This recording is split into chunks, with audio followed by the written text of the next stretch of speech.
Berawal dari niat sederhana, Mas Roy melamar pekerjaan sebagai caddy di lapangan golf Pelangi. Badannya tegap, kulit sawo matang, senyum ramah, modal yang cukup untuk membuat para pemain betah ditemani. Hari pertama, ia dipasangkan dengan Om Agus, pengusaha ayam geprek yang terkenal kaya raya sekaligus murah hati. Sejak awal Om Agus merasa cocok. Roy bukan sekadar caddy biasa. Ia sopan, perhatian, dan paham cara membuat suasana jadi hangat.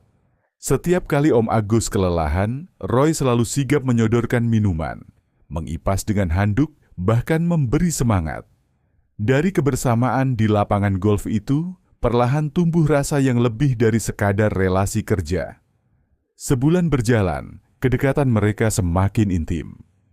Om Agus, yang seharusnya hanya datang untuk olahraga, mulai menjadikan golf sebagai alasan untuk bertemu Roy.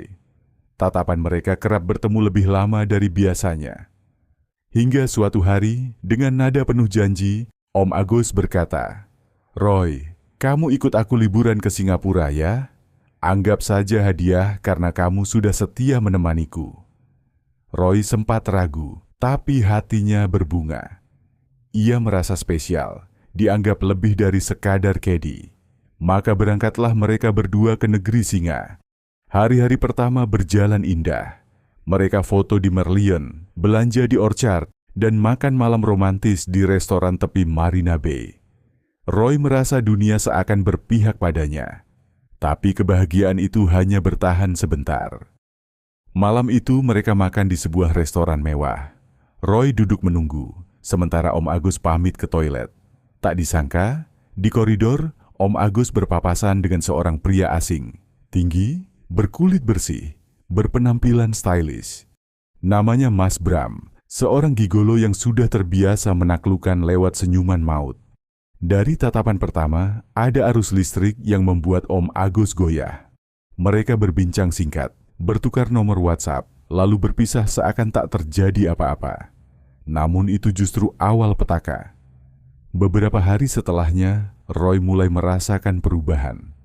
Om Agus sering menyibukkan diri dengan ponselnya, tersenyum sendiri, atau tiba-tiba menghilang dengan alasan meeting singkat. Ketika ditanya, jawabannya selalu mengambang. Roy berusaha menahan curiga, tapi hatinya teriris. Hingga suatu malam di hotel, Roy memergoki ponsel Om Agus tergeletak di meja. Ada notifikasi pesan, "Kapan ketemu lagi, Mas? Aku rindu tatapanmu kemarin." Dari Bram. Jantung Roy seakan berhenti berdetak. Air matanya mengalir tanpa bisa ditahan. Saat Om Agus masuk kamar, Roy langsung menuntut penjelasan. "Siapa Bram itu, Om? Kenapa ada kata rindu?" Om Agus terdiam, wajahnya pucat. "Roy, aku bisa jelasin." "Tidak perlu jelasan, aku sudah tahu semuanya." Bentak Roy, suaranya pecah oleh tangis. Pertengkaran pun pecah. Suara mereka menggema di kamar hotel, penuh tuduhan dan pengkhianatan. Roy merasa dikhianati oleh orang yang selama ini ia percaya. Om Agus, meski menyesal, tidak bisa menutupi rasa yang sudah terlanjur tumbuh pada Bram. Hari-hari liburan berubah jadi neraka.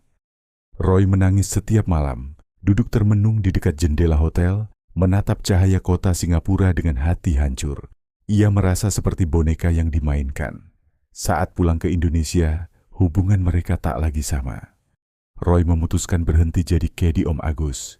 Tapi luka itu masih membekas. Beberapa minggu kemudian, kabar datang bahwa Bram hanya mempermainkan Om Agus. Uang habis, janji palsu, dan akhirnya Om Agus ditinggalkan begitu saja.